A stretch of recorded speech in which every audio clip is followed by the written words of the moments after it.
6:48, time for the morning rush. We have now learned the identity of the off-duty Albuquerque police officer who was struck and killed while walking yesterday morning. PCSO says Officer Bianca Quintana was walking near Coors and Chapulín in the South Valley when she was struck. PCSO is currently investigating her death. Santa Fe City Council started their bi-monthly meeting acknowledging the 2 victims of violent crime in the city last month. The council is now considering a proposal to spend $1.1 million on armored vehicles. According to the Santa Fe, New Mexican councilors voted to approve that purchase. Now we are hearing from the Santa Fe City Councilor who is interested in finding a new home for the obelisk monument. A bill was introduced to the City Council last night that looks into the feasibility of moving the structure to the Santa Fe National Cemetery. That proposal will now head to committee and then go back to the council for a final vote at the end of the month. Ryan. And heating up today, dry as well for most areas, maybe some storms in the northern mountains, but very few and far between. And as conditions dry out even more for much of New Mexico, we'll be heating up to near record territory this weekend. Santa Fe's Safe Outdoor Space Pallet Shelter program will be expanded. Councilors unanimously approved over $800,000 to be allocated for the program, giving privately owned properties the ability to host 64 square foot shelters for Santa Fe's homeless population. The funding will allow for 100 more pallet shelters and new hygiene stations. Realtors, they will soon get paid a little differently after a recent federal lawsuit. The new rules will alter a realtor's commission, which has traditionally reached 6% of a home's purchase price. Under the changes, a listing service cannot include information on what the realtor will make off the sale. Ryan.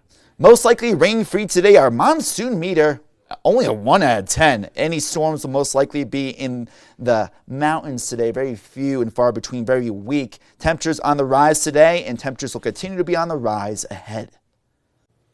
New Mexico's low-level criminals that have been found incompetent to stand trial now have a new program to get help. The state is testing the Competency diversion pilot program.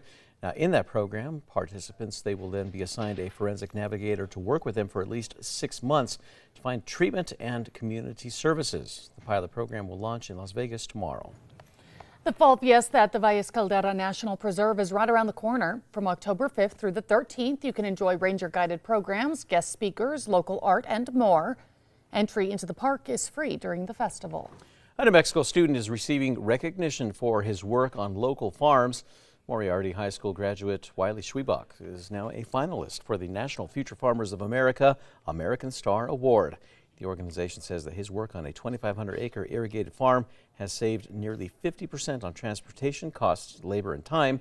The winners will be revealed this fall in Indianapolis. Ryan.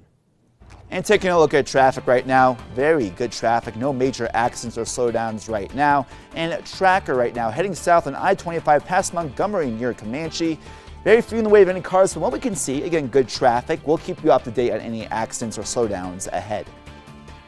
Baseball fans know the legend of the called shot. In the 1932 World Series, Babe Ruth famously pointed toward the outfield right before hitting a home run.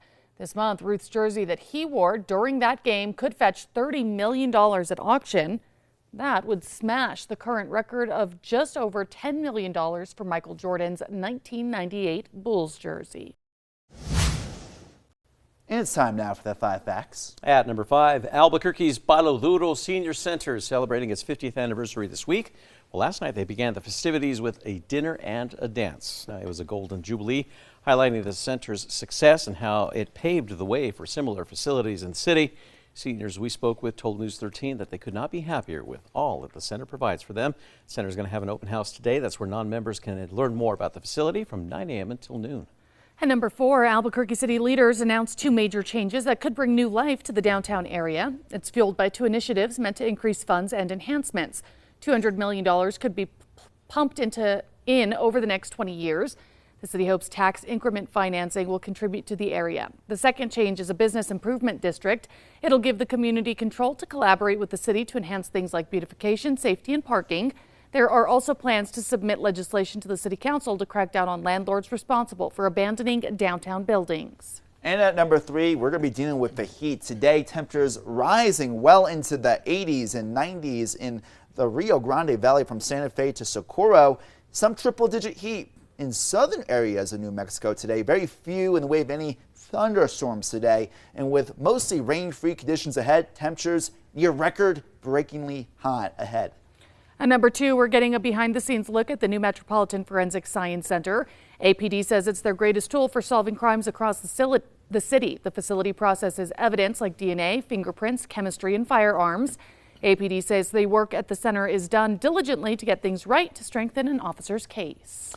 And at number 1, we have learned the identity of the off-duty Albuquerque police officer who was killed is after being hit by a car yesterday morning. Now, the Bernalillo County Sheriff's Office says Officer Bianca Quintana was walking near Coors and Chapulín in the South Valley when she was struck. Quintana started her career in 2020 with the Los Lunas Police Department and then joined APD in 2022. She had been assigned to the Foothills Area Command. BCSO is investigating her death.